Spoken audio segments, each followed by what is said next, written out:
Fala pessoal, tudo bem? Sejam todos muito bem-vindos ao Descobrindo Marketing com o Cabral.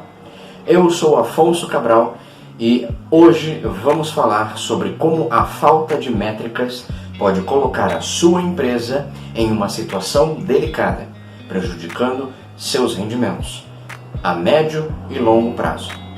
Não saia daí, pois o conteúdo está incrível. Até daqui a pouco.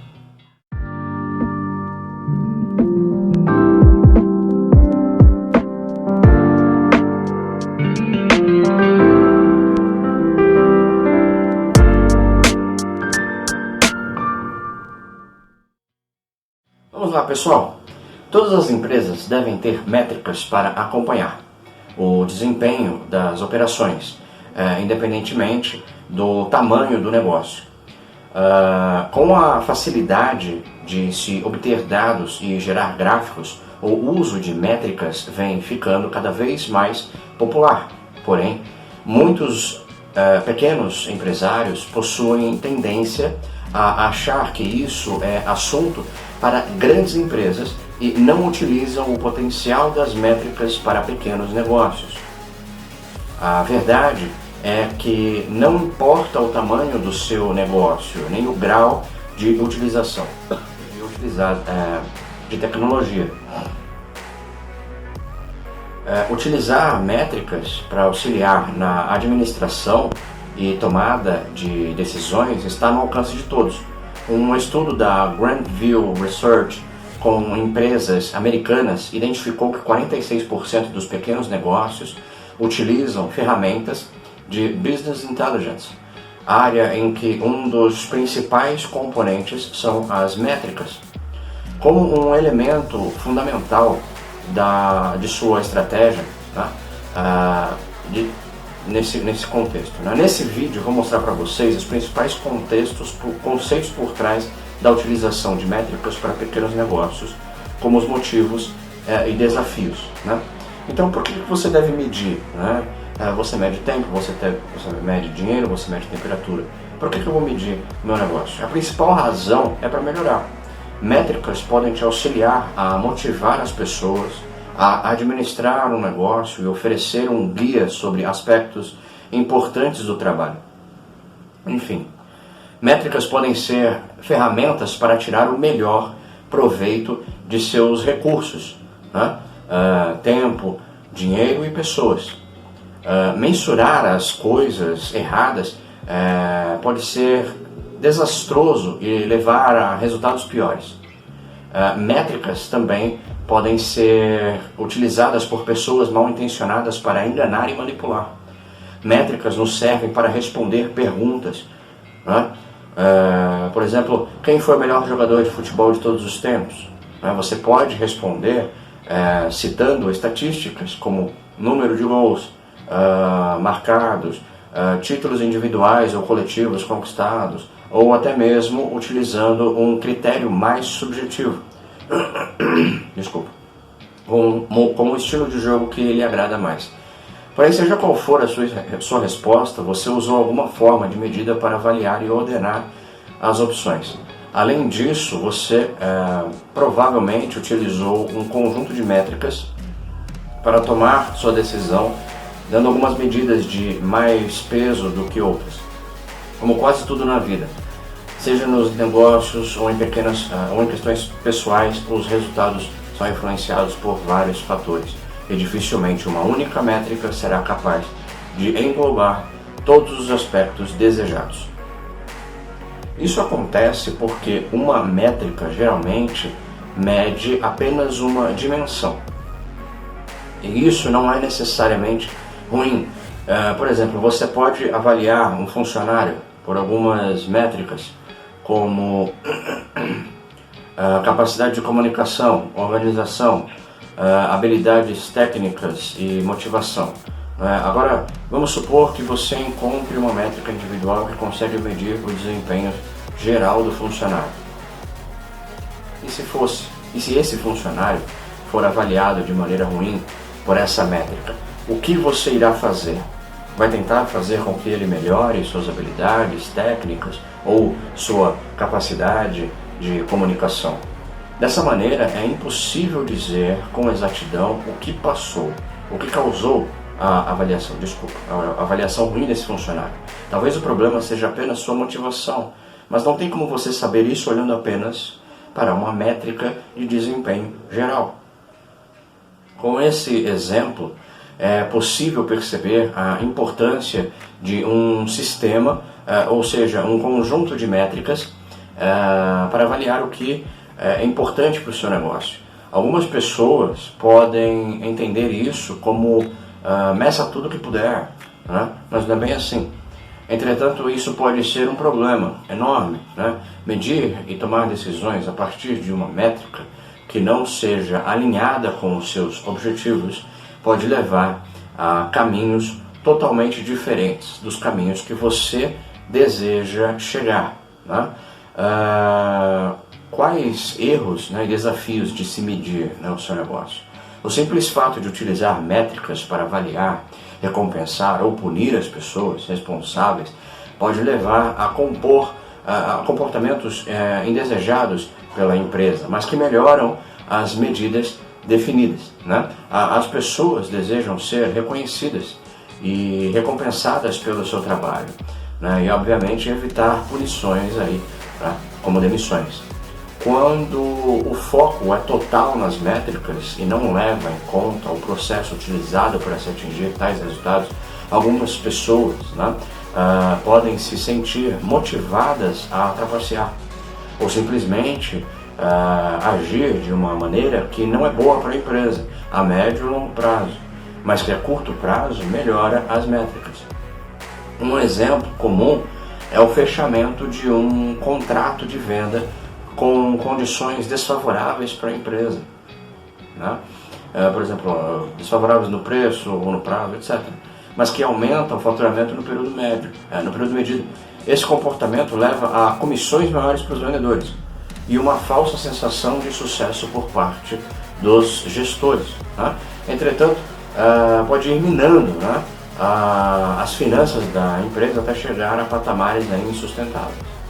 Outro desafio enfrentado por empresas com uma cultura forte de métricas é o da inovação. Geralmente, o processo de inovar significa direcionar recursos para iniciativas certas, né? Incertas. Mesmo que essas iniciativas sejam bem-sucedidas, muitas vezes elas acabam por reduzir aí vendas de outros produtos já consolidados ou direcionar vendas vendas para elas mesmas. Funcionários e mesmo donos que são recompensados, né? Não existem apenas recompensas financeiras com base em certas medidas. Possuem a tendência de não querer piorar os números, né? Mesmo que seja para melhorá-los, né? Depois.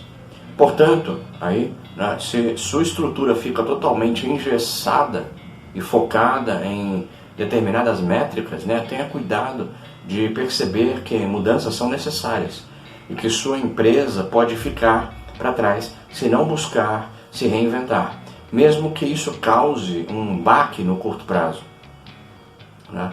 Um outro problema que pode surgir é o de medir as coisas erradas, o que pode levar a resultados contrários aos desejados, né? Por exemplo, algumas empresas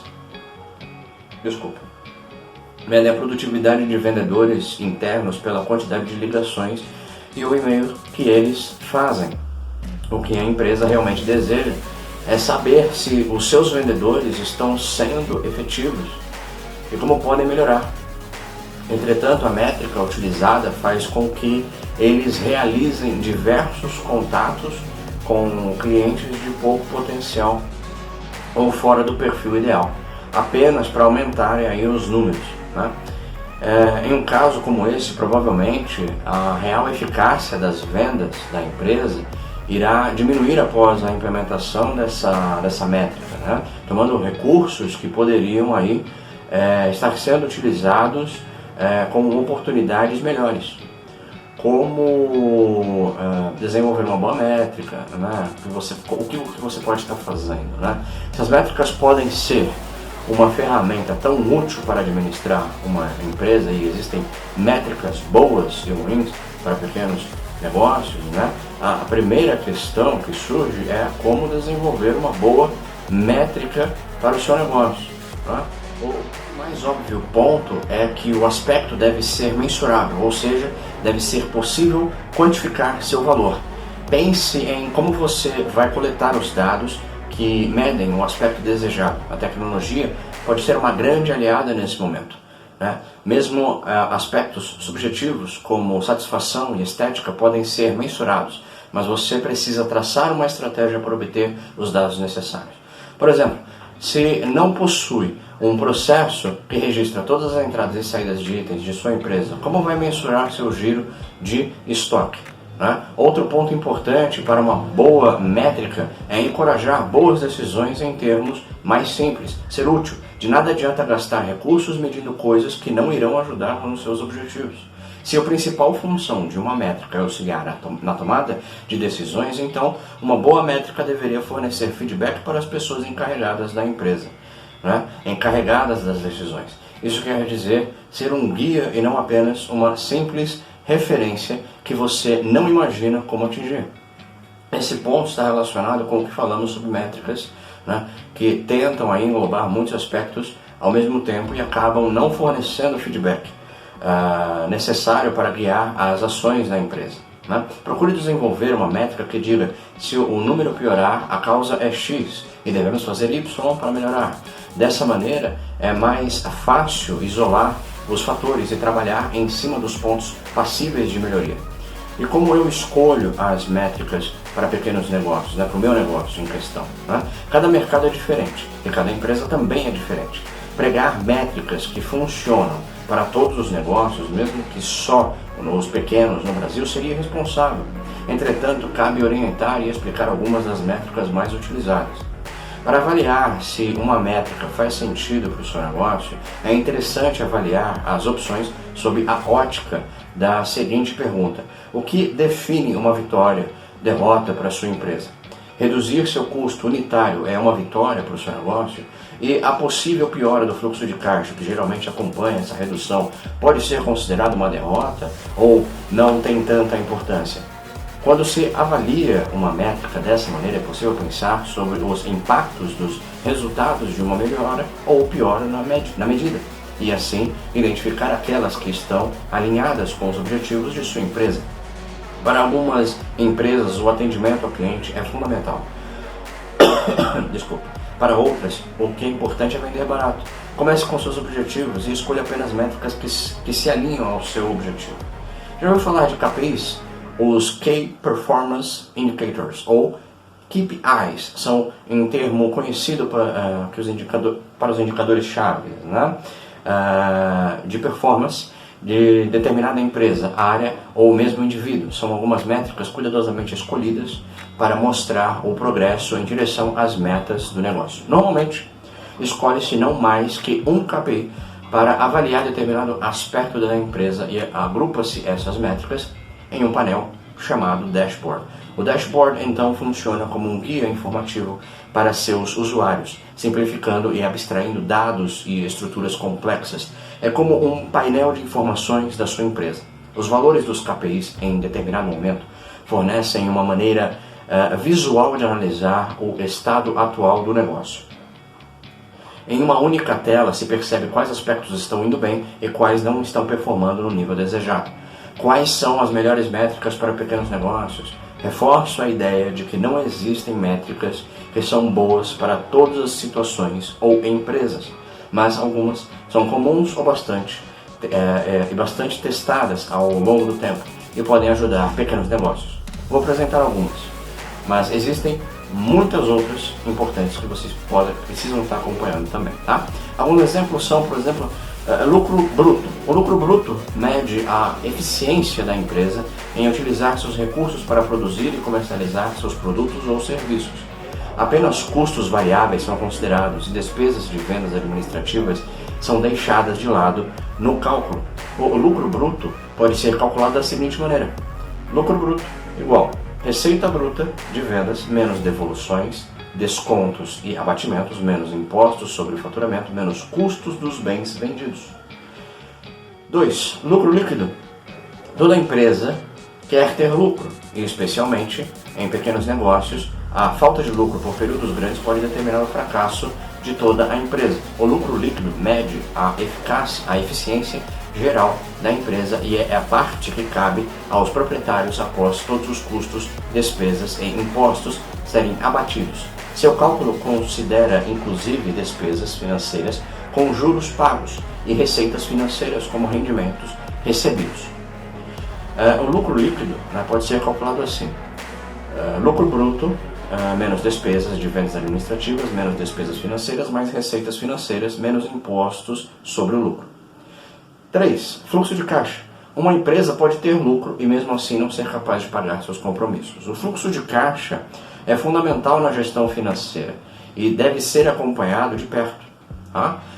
4. Liquidez. A liquidez mede a capacidade da empresa de honrar seus compromissos, apesar de geralmente não levar em conta horizontes de tempo, como o fluxo de caixa.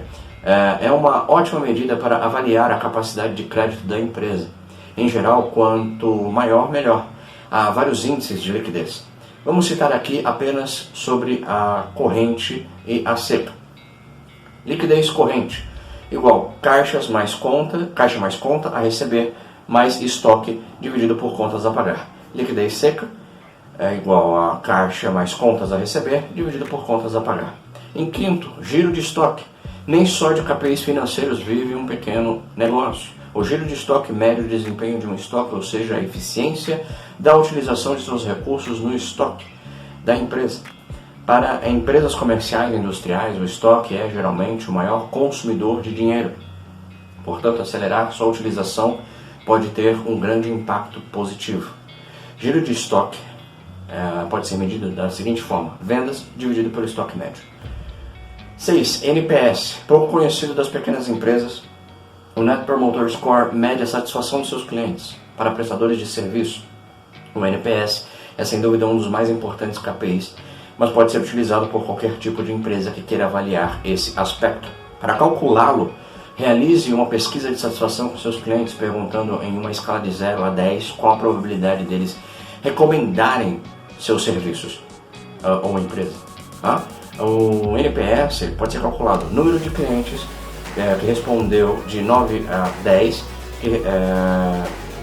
menos o número que respondeu de 0 a 6, dividido pelo total de clientes que respondeu às pesquisas. Em resumo, as métricas podem ser muito úteis para pequenas empresas se utilizadas corretamente. Quando alinhadas com os objetivos do seu negócio, atuam como um guia das suas ações em direção a tais objetivos. Não basta escolher coletar todos os dados possíveis e nem escolher métricas ao acaso sem pensar no significado que elas possuem para a sua empresa. Criar um sistema de KPIs que irá ajudar mais do que atrapalhar exige esforço e muito bom senso. Além disso, as métricas por si só não possuem utilidade. É apenas quando o monitoramento das medidas vem acompanhado por ações concretas que as métricas podem ser o seu principal aliado na administração de uma empresa. Bom, pessoal, por hoje é só, mas na semana que vem tem muito mais conteúdo para vocês. Quero agradecer a todos vocês que ficaram até o final deste vídeo. E se você gostou desse conteúdo, peço que curta e compartilhe este vídeo. E se inscreva aqui no canal, pois temos novidades toda semana. E qualquer coisa, vocês já sabem. Conte com a gente.